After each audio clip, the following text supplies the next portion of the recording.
Welcome back to Because. I'm here with a man who needs no introduction, Mayor Larson. Thanks for joining us in the Because studio today. Well, thanks for inviting me. Appreciate you coming in, making it out on a nice warm February day, maybe a little rain. And speaking of that... Wait, I just came in from the outside. You said warm February day? Isn't it? It's a little warm. Yeah, about that much. Well, we've had a pretty good February, you have to admit. Oh, yes. And speaking of good weather, a lot of people are talking about parks. Why don't we start out talking about, you guys have a new park coming online over off of Schaumburg and Roselle Heritage Park. Can you tell us a little bit about that? Yeah, we decided, we had a property over there. We wanted to designate it as a village center, you know, and this just kind of puts a stamp on that.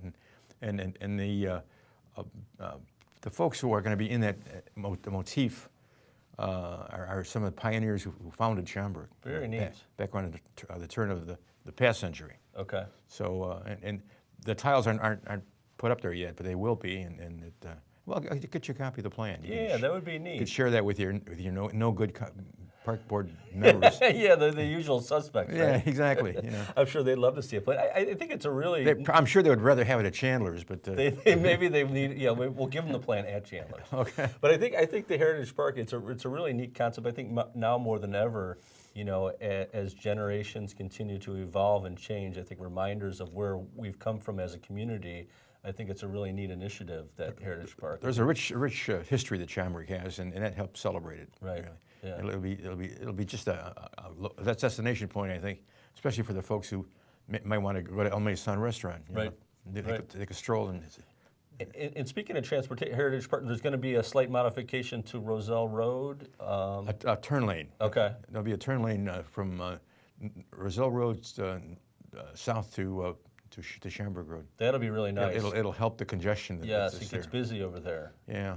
That'll help out a lot. And then speaking of transportation, I-90, I know you've been briefed on this stuff. You know, Mr. Townsend is he's a good briefer. So he said, I'm just trying to feed in. I-90, that's coming along well. We got some good improvements, but they're going to be finishing up a little bit as well. And it's about time. Yeah.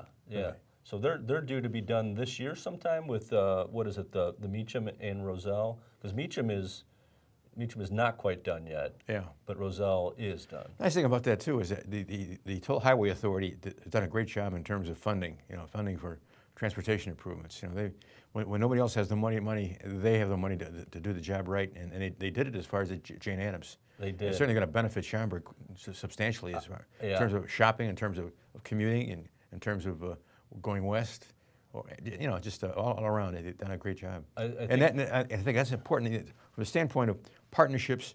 That's an example of partnerships. The results being what you're seeing over there on Roselle and Meacham. Right. Yeah. I think it's a really neat thing that transportation. I think it's one of the keys to Schaumburg's past success, and I think moving forward, what you guys have done with some of the transportation improvements is really going to be a key moving forward, because shopping and tourism in general is so important. Since you agree so well, like, you know, with what we're doing with the Toll Highway Authority, perhaps we can be partners. We're happy to partner with anything idea-wise. Our budgets aren't quite equal, so I don't know equal budget partners, but we're happy to take some time for fun. We do take time for fun. So yeah, and speaking of taking time for fun, anything else on the road project list that we want to touch base on? I think you've done a fairly good job, you know, touching base. There's something, you know, cooperation, partnership. Right. One of the best partnerships we've had has been with the Park District and the Summer Breeze concerts. Definitely. Where you guys schedule 3 of them, and the village schedules 3 of them, and 3 and 3 is 6, and it's great. I mean, the Summer Breeze brings out 2,000, 2,500 people. Yeah, I know when I talk to people in the community, and I had run into an old neighbor. I grew up by Hoover School, and one of my good friend's moms still lives off of Amherst over there. And the first thing she mentioned is, "Oh, the Summer Breeze. You know, what are you guys in the village doing this year?" But I think it's really funny you should ask about that. I didn't even know you had this answer. And I can barely see it. Well, I'll give it to you to read. You have better eyes than I have. Oh, these are all the great events coming up. So July 8th, Semple. July 15th, I can't. That's a tough one. That sounds like something a medication somebody would take. Tripoxolin, July, right? That's a tough sneak one. those little drug things in here. You know? July 22nd, Deacon Blues. August 12th, The Moods. August 19th, Heartache Tonight.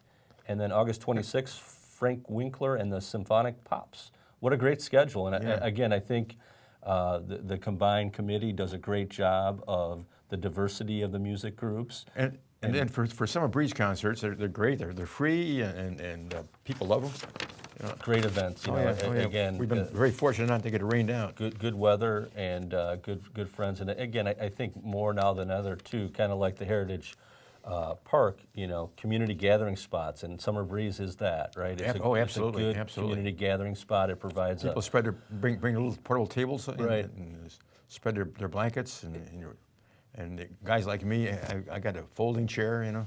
perfect. Well, I don't know. All these contraptions they come out there with, they take the canvas off here and on, you know. I just gone, you know. Yeah, they can be a little tricky sometimes, those chairs. But I do think Summer Breeze is one of the great partnerships that we have between the village and the Park District. And we have some great programs for our regular series too. Ella Fitzgerald is coming to Schaumburg. Awesome. I did not hear that one. Well, she's took a while to get her prepped. That's great. That's fantastic. So and we've got tribute bands. I think maybe the Eagles again. Hopefully it'll be Eagles again. It's my Great. favorite. It's my favorite. I just talked to somebody that went to the Lemon one that was just out, sure. and they thought very highly of that performance. Taste of Lemon. Yeah, Taste of Lemon. That was something just like a couple weeks ago. Yeah, Again, I think He was. They were praising him at the Cultural Commission meeting last night. How easy it was to work with him. You know, he wasn't pretentious at all. right. You know. Sometimes those performers can, requiring only green M&Ms and strange things like that. Yeah, It's there's nice to reasons know. for that though. They want to make sure that you read the contract the way you know. Oh, I have heard of that. Right, Yeah. right. Just making sure you're reading all the fine print. Yes, exactly.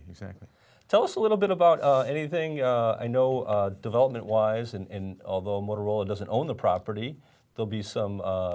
Well, what we're seeing is the impact of the convention center. You know, what's happening with the convention center is such an attractive venue. Mm-hmm. It attracts people coming to venues all over the region.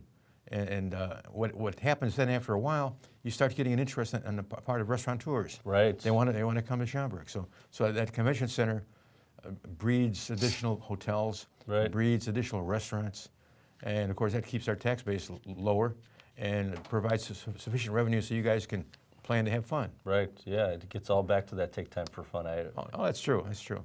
Yeah, it is nice to see the convention center continue to do well. And again, I know we have staff here going to the RV show, and they like you said, they kind of build on some staple events and then some of the dance events. It really does, tourism-wise, bring a great influx of people to our community, which is great. Sure. They eat in our restaurants, they shop in our shops, then they go home. Yeah, couldn't have it any other way. Again, another fantastic project you guys have, Olympic Park. Olympic Park, yeah, it's doing very well. Yeah. Major soccer tournaments from all over the region. Yep, soccer, lacrosse tournaments are starting to come out there as well. Moms and dads and grandmas and grandpas, they come here, they watch their beloved kids, and then they shop in our shops and eat in our restaurants. Yeah, stay at our hotels. And then they go home. Well, sometimes they stay in the hotels. Sometimes they stay. Mr. Exactly. Perillo, we need to make sure Dave's happy as well over at Meet Chicago Northwest. Oh, yeah, of course. Let him take credit for it. We know who the real. We do. Yeah. Know, but that's okay. And who was that guy? Yeah, exactly. Well, what else in Schaumburg do we need to touch base on today? We talked about Heritage Park, improvements. We're a bicycle community, mainly because of the partnership with the village and the Park District. Right. The Farad Tour von Schaumburg. Yeah, that'll be here before we know it in May. Yeah, we're only a couple months away. Get a chance to families come out with their kids and get acquainted with the bike path system that leads to parks, it leads to schools, it ends up at the plaza right between the Prairie Center for the Arts and the Municipal Center. So. Yeah, it is nice to see. I know. Have you driven that route? Have you? I have not driven that route myself. Wait, no. I think in my younger years I might have done it by accident. You've never done the Farad? I have not done the Farad. No, it hasn't equated with our family schedule. You're a pretender, aren't you? I have done the bike to work. That's you and Dave Johnson. That's you and Dave Johnson. I know it. Maybe Dave and I will have to do it this year. He was the Commissioner of the Year for IAPD this year. That's a big acknowledgement. I heard it was fixed. It was fixed. I think it was fixed by him doing such a great job for 40-some years. Really? Yeah. He's been around that long? Yes, that long. I can remember CRC being built, and I think I was 9 or 10, and he was on the board already then. So It's been a good 43 years. Don't tell anybody how old he is. Yeah, well, that's right. We won't. No Because one's good they'll at start math anymore. They'll start asking me how old I am, and Right. we don't want that. No. We won't put the numbers together. Well, do you have anything else to add? I think we look forward to hopefully, speaking of partnerships, I know you're a big advocate of Spring Valley. Bison's Bluff is going to open, grand opening will be April 22nd. We hope you can make it out for that event. It's going to be quite an attraction. It really is. Tell me about it. Yeah, Bison's Bluff is a really neat natural playground. So again, one of the goals with Spring Valley is to get people outside, get them to enjoy nature. And so we wanted to incorporate something that reflected all that Spring Valley is. So It's a kid-friendly kind of. It's a very kid-friendly kind of place, and all the there's little pockets of play areas. Some to do with music, some to do with art. Kids can create different things in Bison's Bluff, and a lot of it's intended that there's no kids can use their imagination to go in different directions. There's no you don't have to do it. It's not programmed. Right, it's not programmed. Yeah, it's intended to have no end purpose for the kids to be able to open and explore their own choosing. Well, it's interesting. We have attractions out in Schaumburg here that nowhere else at all. Yeah, they have a working farm like we do at Spring Valley, and have the nature trails. It is really quite an accomplishment. The historic farm site, the summer breeze concerts, the bike tours, the plaza between the library and the pond. Yep, it's a great area for all those events. Programming with the Park District and the library.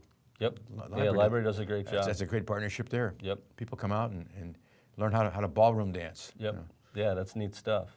I haven't done that one either. Don't tell anybody. I probably should learn that one. Who can I tell? Well, Mayor, we always appreciate you coming in studio. We thank you for your time today. We're looking forward to a great Wait, that's it? 2017. Yeah, we're quick That's here. it? We're quick here, yeah. Unless you have more. I come all this way? We know you have a busy schedule. We like to keep it efficient. Okay, At the park, well, I because appreciate that way we have more time to take time for fun. Who would have thought? Who would have thought? Thank you again for coming in. We appreciate you don't want my cold. all you do. That's right. We'll do a fist bump. We appreciate all you do for the community. It's quite an honor to have you in, as always. Well, you guys do a tremendous job. We try. And I love taking credit for it. So, Anytime. We'll be right back after these messages.